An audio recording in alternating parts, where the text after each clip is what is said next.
Since the 19th of November, Iran-backed Houthis have launched over 25 illegal and unacceptable attacks on commercial shipping in the Red Sea. And on the 9th of January, they mounted a direct attack against British and American warships. They fired on our ships and our sailors. It was the biggest attack on the Royal Navy for decades. And so we acted. We did so in self-defense, consistent with the UN Charter, and to uphold freedom of navigation, as Britain has always done. Alongside the United States, with support from Australia, Bahrain, Canada, and the Netherlands, we ordered the RAF to strike 2 Houthi military facilities in Yemen. I want to be clear that these were limited strikes. They were carefully targeted at launch sites for drones and ballistic missiles to degrade the Houthis' capacity to make further attacks on international shipping. I can tell the House today that our initial assessment is that all 13 planned targets were destroyed. At the drone and cruise missile base in Barni, 9 buildings were successfully hit. A further 3 buildings were hit at Abs airfield, along with a cruise missile launcher caught in the open. We have seen no evidence thus far of civilian casualties, which we took great care to avoid. Mr. Speaker, I do not take decisions on the use of force lightly. That's why I stress that this action was taken in self-defense. It was limited, not escalatory.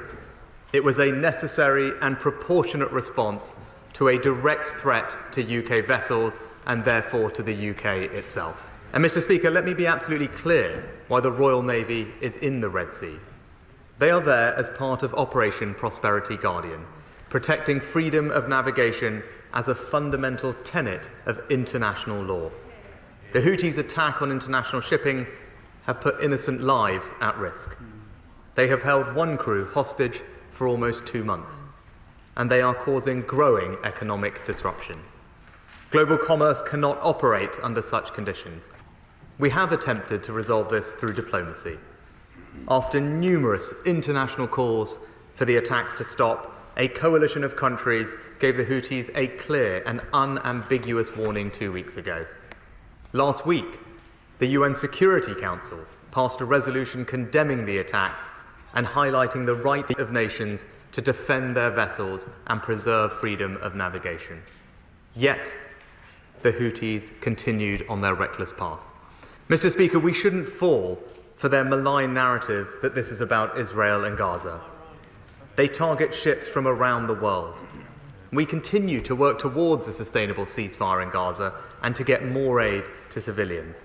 We also continue to support a negotiated settlement in Yemen's civil war. But I want to be very clear that this action is completely unrelated to those issues. It is a direct response to the Houthis' attacks on international shipping. If our adversaries think that they can distract us from helping Ukraine by threatening international security elsewhere, they could not be more wrong. On Friday, I travelled to Kyiv to meet President Zelensky and address the Ukrainian Parliament. I took a message from this House to the Rada that we will stand with Ukraine today, tomorrow, and for as long as it takes. If Putin wins in Ukraine, he won't stop there, and other malign actors will be emboldened. That's why Ukraine's security is our security. That's why the UK will stay the course. And it's why I'm confident that our partners share our resolve. And so far from our resolve faltering, our military support to Ukraine will increase this year.